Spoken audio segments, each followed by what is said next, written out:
Hi అండి, అందరూ ఎలా ఉన్నారు? ఇవాళ మీకు శనగ విత్తనాల పకోడీ చూపిస్తానండి. ఒక కప్పు శనగ విత్తనాలు తీసుకోవాలండి.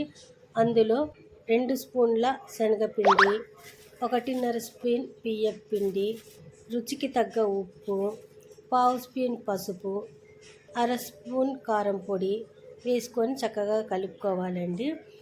బాగా కలుపుకున్న తర్వాత కొద్దిగా నీరు వేస్తూ పిండి లూజు కాకుండా మరీ గట్టిగా కాకుండా నూనెలో ఇలా ఒక్కొక్కటి విడిపడేలా బాగా చక్కగా కలుపుకోవాలండి. తర్వాత స్టవ్ వెలిగించుకొని కడాయిలో నూనె పోసుకొని నూనె హీట్ అయిన తర్వాత ఈ శనగ విత్తనాల మిశ్రమాన్ని పకోడాని వదులుగా ఒక్కొక్క గింజ వేరిపడేలా వదులుకోవాలండి. చిన్నగా వదులుకొని బాగా ఎర్రగా కాగిన తర్వాత ఒక టిష్యూ పేపర్ మీద తీసుకోవాలండి. అంతేనండి, ఎంతో కరకరలాడే శనగ విత్తనాల పకోడీ పిల్లల లంచ్ బాక్స్లోకి, ఈవినింగ్ స్నాక్స్లోకి చాలా బాగుంటాయండి.